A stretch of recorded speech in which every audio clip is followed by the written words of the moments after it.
Assalamualaikum warahmatullahi wabarakatuh. Perkenalkan, nama saya Dian Hardianti, mahasiswa PPG Prajabatan UGJ gelombang 1 tahun 2023. Di sini saya akan memaparkan mengenai pemahaman sebagai capaian pembelajaran UBD. Nah, pemahaman yang ingin saya bandingkan yakni dari Jurnal Analisis Pengembangan Rancangan Pembelajaran dengan Pendekatan UBD dengan kelompok 1 yakni pada aspek menjelaskan. Selanjutnya, pemahaman berdasarkan kelompok 1 mengenai aspek menjelaskan yakni memiliki 3 makna.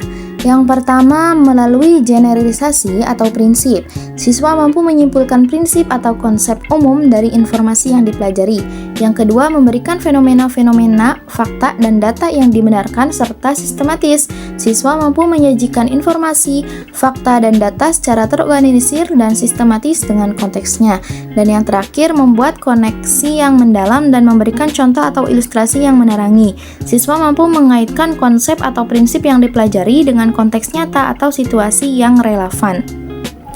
Selanjutnya, contoh konkret yang dipaparkan oleh kelompok 1, yakni siswa dapat mengidentifikasi konsep barisan dan deret, mampu memberikan contoh-contoh barisan dan deret, menyajikan informasi tentang cara menghitung suku-suku barisan dan suku-suku deret secara sistematis.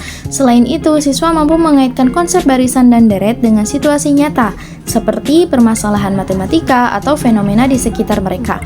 Mereka mungkin memberikan contoh bagaimana barisan dan deret digunakan dalam kehidupan sehari-hari, misalnya dalam keuangan, ilmu pengetahuan, ataupun teknologi. Pemahaman baru yang saya dapatkan berdasarkan literatur lain yakni tadi jurnal bahwa UBD dapat diimplementasikan dalam pembelajaran menggunakan metode backward design atau yang lebih dikenal dengan alur mundur. Berbeda dari urutan pembelajaran sebelumnya, alur mundur dalam UBD terdiri dari 3 tahapan yang disesuaikan dengan template UBD yang dibuat oleh Wijin dan Taik, yaitu menentukan hasil yang diinginkan, tentukan bukti penilaian, dan merencanakan pembelajaran. Pembelajaran dan pemahaman peserta didik dalam kerangka UBD diharapkan menguasai 6 aspek pemahaman, yaitu yang pertama, kemampuan menjelaskan, yang kedua, kemampuan interpretasi atau menafsirkan, yang ketiga, kemampuan aplikasi atau menerapkan, yang keempat, kemampuan memiliki perspektif, yang kelima, kemampuan berempati, dan yang terakhir yakni kemampuan memiliki pengetahuan diri sendiri. Kemudian, saya akan memberikan kesimpulan mengenai ulasan pemahaman yang saya dapatkan dari literatur atau jurnal dengan kelompok 1. Dalam kerangka UBD, siswa diharapkan memiliki kemampuan menjelaskan mengenai materi yang dipelajari dalam pembelajaran.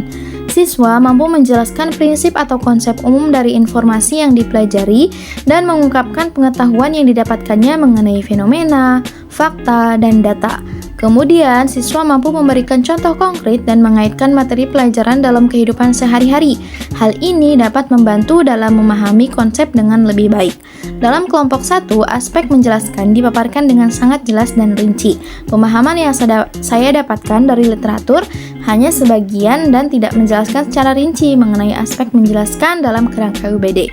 Jadi, saya mendapatkan pemahaman yang lebih dari kelompok 1 mengenai aspek menjelaskan. Mungkin itu saja yang dapat saya sampaikan mengenai aspek menjelaskan dari 6 aspek pemahaman UBD yang harus dipahami oleh siswa. Selebihnya mohon maaf apabila ada kekurangan. Terima kasih. Wassalamualaikum warahmatullahi wabarakatuh.